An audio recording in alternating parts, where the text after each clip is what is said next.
Hey guys, I'm Chad, and tonight we're supposed to be doing something else. Right now, all over the LCBC campuses, HSM is supposed to be together.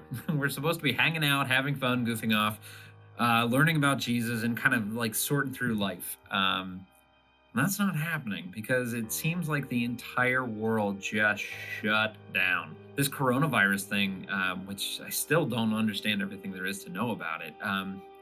But for us to be safe, we've got to kind of isolate, and I've never seen anything like it. And everything is like shut down. It's kind of crazy if you think about it. Like literally, like you can go through the McDonald's drive-through and you can go to the grocery store and the bank, but other than that, like everything else that's not like mandatory for life, like McDonald's, you can't do. We're not even supposed to hang out, which is kind of crazy, and that's why we can't have HSM for a couple weeks. Is we can't even be together. It's like humans like to pack together when there's sad stuff happening, and we're not even allowed to really do that. That's kind of crazy. And everything that we were supposed to do gets kind of shelved and put on hold. I was meditating on this, and I was kind of thinking about this, like my life is filled with supposed tos.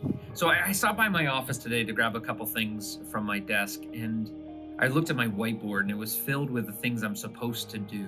And I realized that like right now, I am supposed to be planning a parent conference for 1,000 people that just got canceled.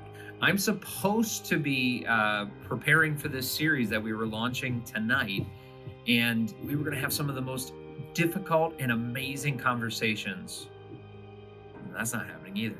And I was supposed to be planning out the summer. I was supposed to be planning a trip. I was supposed to be planning to go to a baseball game, and all that stuff is not going to happen. Maybe for you understand. Maybe you're like, I was supposed to do a lot of things too. Maybe you were supposed to have a sporting event coming up, and that got canceled. And maybe you were supposed to have a school play. You were supposed to have SAT tests. You were supposed to have the best senior year ever, and that's even in question. Maybe you were supposed to take a trip with friends. Maybe you were supposed to, well, fill in the blank. And all that stuff that we're supposed to do just got put on hold. And now what? It can be frustrating, it can be disappointing, it can fill us with anxiety because we live in the supposed tos every day. Every day, I have things I'm supposed to do. I get up, I go to work, I take care of my kids. I have a routine, a rhythm, the things I'm supposed to do, and now I can't do them. So what do we do in these times when the supposed to stops? It's kind of like life's this treadmill, and we're going and going and going, and you guys even more than me. You guys are crazy. Like, some of your schedules make me sad. Like, you get up in the morning at like the crack of dawn, you take a shower, you get ready, you eat a Pop-Tart, you go to school, you study these like advanced prep classes. Then you go to some sort of play practice, dance class, or some sort of sporting, practice. And then as soon as that's done, maybe you get to HSM where you get to hang out with some friends for a little bit. And then you have to go home and you have to do like 19 hours of homework, which doesn't even make sense in a 24-hour day. But that's what it feels like. And then the crack of dawn the next morning, it all starts again. And it's this like repetition and this rhythm. Maybe your life isn't quite that hectic, but we all know what it's like to be on that treadmill, constantly going. So now all of a sudden the treadmill stopped. What are we going to do now that the treadmill stopped? Well, this is the passage that I think God just kind of led me to. And it's found in Psalm 46:10. And it says, "Be still and know that I am God." That's it. Be still and know that I am God. I think this passage, we can look at it in a couple different ways. The first part, it says, be still. And that really means like, stop moving. And now all of a sudden, all over the world, for the very first time that I've never seen anything like it, the entire world has just stopped. And what an incredible time for us to kind of stop and be still. Now, if you're not careful, you could fill the next couple weeks with lots of activity. You could watch The Office 100 times. You could go to a friend's house and just goof off there. You could fill your time with other things. But what a great time to actually be still. Then it goes on, it says, be still and know that I am God. See, no, I think this is an incredible time. What if was a time for us to actually know God? Some of us are so busy that the only time we spend with God, we treat God almost like he's, a drive-through window. We like basically yell our orders through prayer, like, "Hey God, take care of grandma, and make sure I get into the college I want. I love you, bye." And we don't really take time to actually sort out our faith, to know God. And that's really kind of convicted me. Is when's the last time that I actually was still, took the time to actually listen to God? And the last part of that passage is, be still and know that I am God. And if you actually look up the kind of meaning behind that, it's like, be in awe that I am God. God is powerful and he's huge. And he's bigger than this virus, and he's going to guide us through it. And I think maybe he's okay with the world getting put on hold for just a bit. I'm not saying that he likes the virus, but maybe it's okay that the world slows down for a bit, and we just remember that we need to be in awe of this incredible, incredible God that we have. I can't tell you the last time that I took time to just be still, sort out my faith, and kind of to listen to God, heard from God, and was in awe of God. It's been a little while. What if we took this time? What if instead of filling the time with things to keep us from being bored, what if we looked at this time as a chance to be still and know God? What if we actually took this time over the next couple weeks and we did a couple things really strategically to be still and know God? Well, the first thing I'd say is we got to spend time listening to God instead of talking at God. No more drive-through window, yelling our order at God. What if we took time every day? You have time. Now you no excuse. Neither do I. We have no excuse. We can take time every day, somewhere throughout the day, and know God.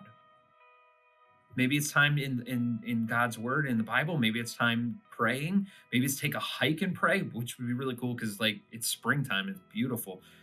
But we can actually take time and listen